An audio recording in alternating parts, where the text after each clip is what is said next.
yo puedo alcanzar el cielo por una moneda, ¿por qué deberías envidiarme? Proverbio de los fumadores de opio.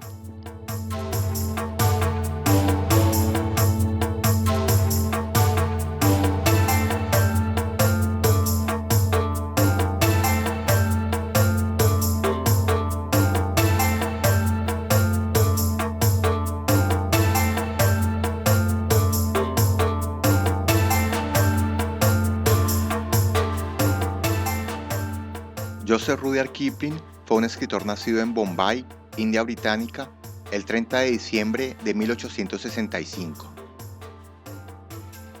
Su variada producción consta de relatos, cuentos infantiles, novelas y poesía. Algunas de sus obras más conocidas son la colección de relatos El libro de las tierras vírgenes, o más conocido como El libro de la selva, de 1894, la novela Kim, de 1901, el relato El hombre que pudo ser rey, de 1888, y el poema Sí, de 1895, el cual es de especial importancia para la cultura inglesa. Varias de las obras de Kipling han sido llevadas al cine con mayor o menor fortuna. Su padre era un oficial británico de rango menor que fue destinado a la India y también se destacaba por ser un gran escultor y alfarero. Su madre, Alice Kipling, era una mujer vivaz de quien se ha dicho que era estricta y disciplinada. La infancia de Kipling transcurrió en un ámbito normal y tranquilo, a pesar de algunas largas temporadas en que se separó de la familia por motivo de su educación. Desde muy joven se interesó por la literatura y se aplicó con especial constancia.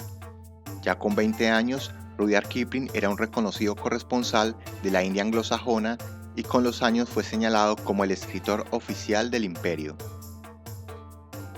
Conforme fue aumentando su fama, Kipling empezó a proclamar controvertidas posiciones políticas. Muchas veces, inclusive en su misma producción literaria, no hizo reparos en celebrar las supuestas virtudes del Imperio Británico y de su férreo sistema colonial, causando enorme revuelo entre sus detractores.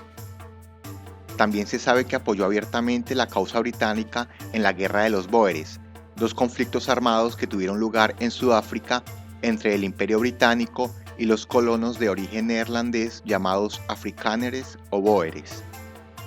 Sobre Kipling y las percepciones encontradas a causa de su figura y obra en relación con la cuestión colonial volveremos más adelante. Paradójicamente, a pesar de su alto patriotismo, Kipling rechazó el Premio Nacional de Poesía en 1895, la Orden al Mérito del Reino Unido, el mayor honor que se le puede entregar a un súbdito inglés, y el título de Sir de Caballero de la Orden del Imperio Británico en 3 ocasiones. Al parecer no quería comprometerse demasiado para expresarse libremente sobre su gobierno. Sin embargo, aceptó el Premio Nobel de Literatura de 1907, lo que le convirtió en el primer escritor británico en recibir este galardón y el ganador del Premio Nobel de Literatura más joven hasta la fecha.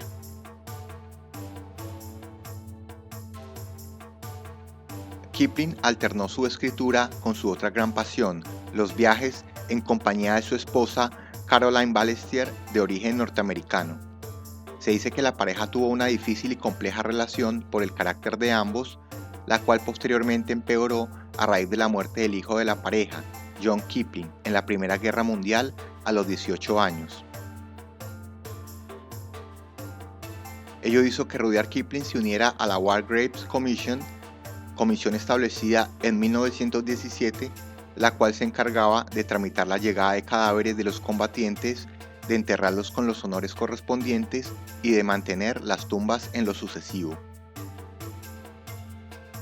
Finalmente, a consecuencia de una hemorragia interna, Joseph Rudyard Kipling muere el 18 de enero de 1936, dejando un legado de 5 novelas, más de 250 historias cortas y 800 páginas de versos. El crítico Santiago de Luca aconseja prudencia con respecto al estudio de la figura de Kipling, en cuanto a no relegar sus delicadas aseveraciones políticas, pero sin reducirlo a ello, teniendo en cuenta que fue predominantemente un hombre de letras, sin decisión política directa. Kipling fue uno de los mejores escritores en lengua inglesa y ello se debió en gran parte, señala De Luca, a que las fuerzas secretas de la India siempre estuvieron operando en sus composiciones. A pesar de sus posturas radicales, la prosa de Kipling dio cuenta a público de todas las latitudes de un amplio panorama de las colonias inglesas desconocido hasta entonces. Como señala Germán Guillón, su dominio de la lengua inglesa exhibe una superior destreza, pero sus posiciones políticas muestran la debilidad humana de un ser equivocado en sus prioridades éticas. Si bien el autor inglés hace una alianza con la autoridad colonial haciendo las veces del poeta oficial del imperio, es notable la potencia desestabilizadora de sus textos. El relato que abordaremos es una prueba innegable del talento narrativo de Kipling y su gran capacidad de sugerencia a partir de mínimos recursos. En cuanto a su contenido, nada tiene que ver con el acartonamiento y la corrección de la vida inglesa de las altas esferas. Antes bien, su recreación de la vida de los opiomanos en la India revela honda comprensión de tales circunstancias y su capacidad de recrearlas con una poética sobresaliente. La Puerta de los 100 Pesares fue publicado originalmente en un pequeño periódico local de Lahore, Pakistán, llamado La Gaceta Civil y Militar, el 26 de septiembre de 1884. Kipling era asistente editor de esta publicación. Más adelante, este relato hizo parte del libro Cuentos de las Colinas, publicado en 1888 en Calcuta. A casi 136 años de su primera aparición, este cuento nos demuestra que el tiempo no lo ha desvalorizado y sigue representando un texto de excepcional calidad literaria. El relato transcurre en la India y narra algunos pasajes de la vida del mulato Gabral Miskita como fumador de opio en un lugar llamado la Puerta de los 100 Pesares, un sitio de difícil acceso a cargo de un hombre chino llamado Fung Xin. Miskita comunica los sucesos a un anónimo redactor a modo de entrevista 6 semanas antes de morir. Formalmente, el relato posee un lenguaje directo y escueto que logra a partir de unas cuantas pinceladas recrear con maestría tanto el espacio en que se desarrollan los eventos como la vida triste y abandonada de los consumidores de opio, parias sociales venidos de incontables lugares alrededor del mundo, quienes paulatinamente se entregan a su vicio y dejan de lado toda prioridad, ya sea de índole familiar, laboral o personal, excepto la de sumergirse en la embriaguez del singular narcótico que exige del adicto total exclusividad, como un tiránico amo inasible. Santiago de Luca también señala que la escritura de Kipling trabaja especialmente con la precisión, la condensación y exige una lectura intensa. En la acusada economía verbal de sus frases, los detalles en apariencia irrelevantes suelen ser cruciales para el sentido total del relato. El método del autor constaba de diversos filtros y tiempo dilatado para lograr historias en las cuales nada resultaba superfluo. Conforme se avanza en su lectura, el cuento va generando cierta oscuridad y un sentido de derrota, muy en sintonía con la densa energía que pudiera hallarse en un sitio clandestino de opiómanos de dudosa procedencia y perseguidos por pasados tormentosos. La idea de exotismo ideal que pudiera generar el lejano oriente desaparece a medida que nos adentramos en el estrecho callejón en que se oculta la Puerta de los 100 Pesares. Según el relato del personaje de Gabral Miskita, el fumadero de opio inicialmente poseía cierto estatus, pero gradualmente baja de categoría, se descuida la calidad de los servicios que presta hasta convertirse en una especie de madriguera sórdida y asfixiante a la que pueden entrar los más disímiles personajes, a diferencia de antaño. Asfixiante es una palabra atinada en tanto que la historia se sustenta en el humo negro, nombre con el que también se conoce el opio y porque los olores del lugar son constante referencia. La pluma de Kipling permite que los lectores casi que los perciban directamente y comprendan mejor el enrarecido ambiente de los eventos. Otro componente que acentúa el consumo de opio como estructurador del relato son las aseveraciones de Gabral Miskita. Generalmente son imprecisas, nebulosas, denotan lagunas mentales, caminan sobre la delgada línea entre ilusión y realidad. Entre sus frases más recurrentes están: no estoy seguro, no recuerdo, no me interesa y no me importa. De cierta forma, también se revela una pugna interior en este personaje.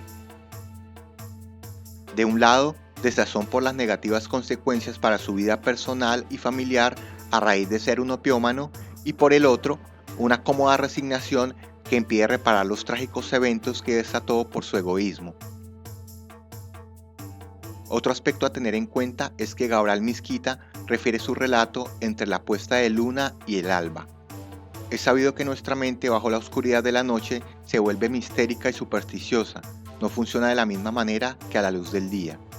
Para incrementar aún más la ambigüedad, el mismo fumadero de opio es referido con distintos nombres: la puerta de los 100 pesares, el callejón del humo negro, el templo de las 3 posesiones. Incluso se habla de un nombre indígena desconocido. El personaje de Mizquita alude constantemente a 2 símbolos de especial importancia en el relato: un ídolo ante el cual se queman inciensos a manera ritual y el ataúd que Fun Xin, el dueño de la puerta de los 100 pesares, había traído de China para su propio funeral. Estos 2 objetos, dice la narración, se hallaban en un piso de arriba donde fumaban opio los mejores clientes, tirados en esteras con cabeceras de lana que contenían dragones negros y rojos, al igual que en la superficie del ataúd. Dice Mizquita que una vez atrapado en las redes del opio, los dragones empezaban a moverse y a pelear. Al igual que el prestigio del fumadero decrece, el ídolo deja de ser venerado y los rituales menguan en calidad. Una vez ha muerto Fun Xin, los nuevos regentes no son capaces de procurar las comodidades y el rango de antaño. Bien visto, todo el relato es una degradación simultánea hacia la extinción. Hacia el final del relato, Mizquita señala: yo quisiera morir como la mujer del bazar, en una estera limpia y fresca, con una pipa del bueno entre los dientes. Cuando sienta que me voy, se lo pediré a Sindlin y podrá seguir retirando mis 60 rupias por mes hasta que se harte. Luego me echaré de espaldas, tranquilo y confortable, y veré a los dragones rojos y negros pelear su última batalla. Entre los autores que profesaron gran admiración por este relato se encuentra Jorge Luis Borges, de quien se sabe que Kipling era uno de sus autores predilectos. Tuvo la oportunidad de traducirlo, escribió lúcidos ensayos sobre su estilo y temáticas, y también reflexionó brevemente acerca de las complejas relaciones entre literatura y política. La reputación posterior de Kipling ha cambiado con el clima político y social de la época. En la India moderna, de donde sacó gran parte de su material, la figura de Kipling sigue siendo controvertida, especialmente entre los nacionalistas modernos y algunos críticos postcoloniales. Las opiniones encontradas sobre él continuaron durante gran parte del siglo XX y aún perduran hasta nuestros días. George Orwell lo consideró como un patriotero imperialista, moralmente insensible y estéticamente desagradable. El político y escritor indio Shashi Tharoor comentó: Kipling, esa voz flatulenta del imperialismo victoriano, se volvería elocuente ante el noble deber de llevar la ley a quienes no la tienen. Con mayor ecuanimidad, el crítico literario Douglas Kerr escribió: Kipling sigue siendo un autor que puede inspirar un desacuerdo apasionado y su lugar en la historia literaria y cultural está lejos de estar establecido. Pero a medida que la era de los imperios europeos retrocede, es reconocido como un incomparable, aunque controvertido, intérprete de cómo se vivió el imperio. Eso, y un reconocimiento cada vez mayor de sus extraordinarios dones narrativos, lo convierten en una fuerza a tener en cuenta.